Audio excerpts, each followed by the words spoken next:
Hi guys, it's Sophie. So this is the second part of my April haul. I've bought so many books this month. I think it's kind of partly that I let go of my book buying ban to some extent, and partly just because I really just felt like going into bookshops, so I did that, and then those were the ones I mostly hauled last time. But yeah, I have a huge pile of stuff to show you this time. So the first one I have is one that was listed on the Welcome Book Prize website. I don't know if it won. Yeah, it did. Won in 2017. And that one is Mend the Living by Maylis and Kerangal. I read The Bridge by her for my pick for France, and it was just fabulous. It was a 5-star read.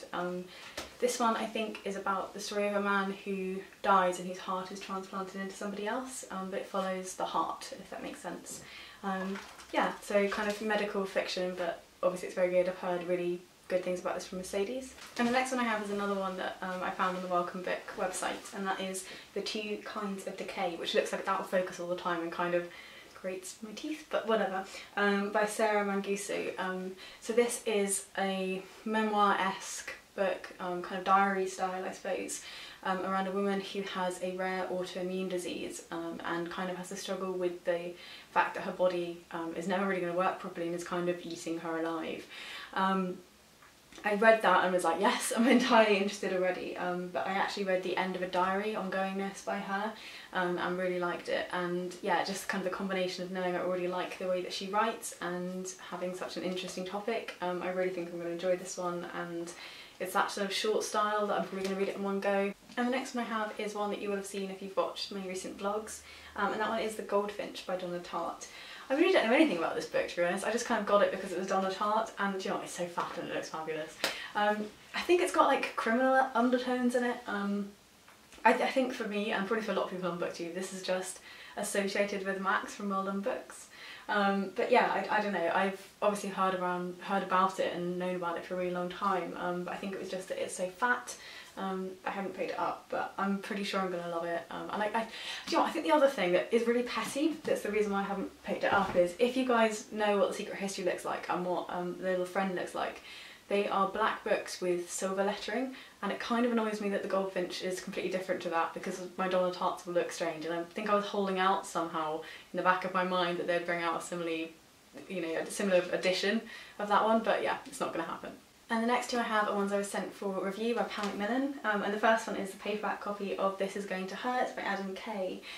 This is a kind of tell-all of a junior doctor working within the NHS, and it's supposed to be sad and funny and honest, yeah, and I've just heard really good things about it. I think it's going to be a really light read, and I actually think I'm going to take this one to work with me, read it in my lunch break, because I work for the NHS, so it's nice to kind of understand a bit more about it. And as I think I said before, I quite like reading about things that are similar to my work when I'm at work, so that I don't lose sort of complete concentration when I'm at work, but that I can kind of bring it in. Yeah, so hopefully this one's going to be really good. And the next one I have is The Secret Barrister, and this one doesn't have an author because it's actually anonymously published, which is fun. I don't know if I have any other books by Anonymous, and I wonder where I'm going to put it on my shelf. Does it go at A, or does it go like after all of the letters? I'll figure that out. But this is basically about the legal system in the UK, why it works, how laws are made, and it's kind of like an expose of the legal system.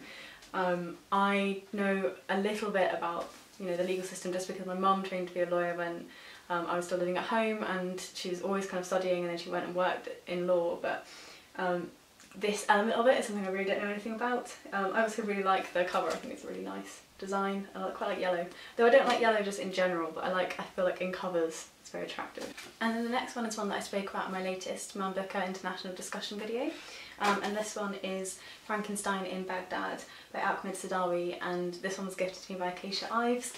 This is a book about a man who goes around Baghdad collecting the body parts of people who've been blown up in explosions and sewing them back together to try and create something that looks like a body, so the government might recognise like the dead.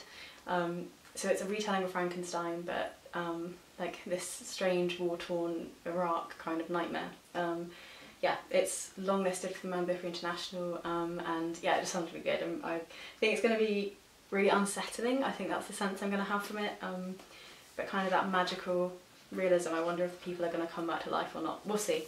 The next one I have is one for my In Real Life book club, and I need to get on it because I only have like a week, and I swear to God, I've hardly read, I think I've read like one book so far this month, and yeah, it's like the 10th, so that gives you just some indication of how hard reading time is at the moment.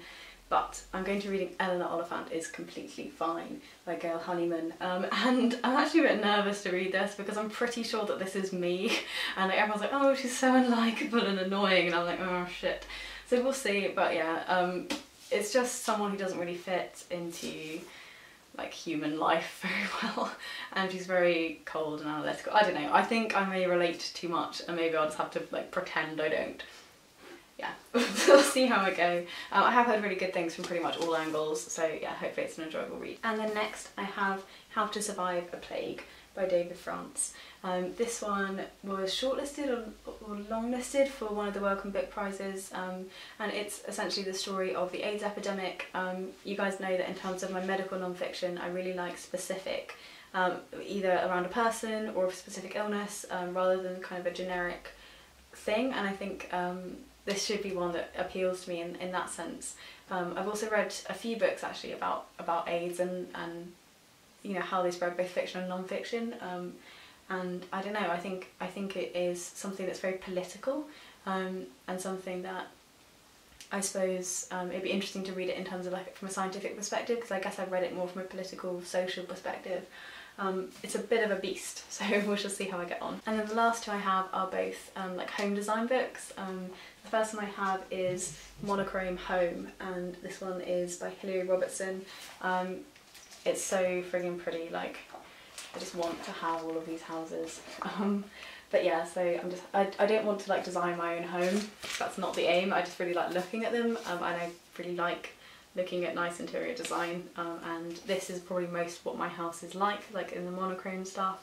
But yeah, I think it should be really enjoyable. Looking forward to that one a lot. And the very last one I have is another like home design one, and the book itself is bloody gorgeous, look at that. And it's called Living with Pattern by Rebecca Atwood. This one is one that is very like much less the kind of house that I would have. I just think it's so pretty anyway, so it's kind of introducing patterns into your home, and sort of how you use them, what kind of ratios to use, and just like bringing in colour and things. And yeah, I think this is pretty, but probably not something like I would do. Like, can you see, like, look at this book, God damn. Yeah, so those are the books that I have gathered through the second half, not even the second half, through like the last 6 days of April. Yeah, let me know if any of those are interesting to you, if you've read any of those. Obviously no spoilers, but yes, I will chat to you guys in the comments, and I will see you in another video soon. Bye!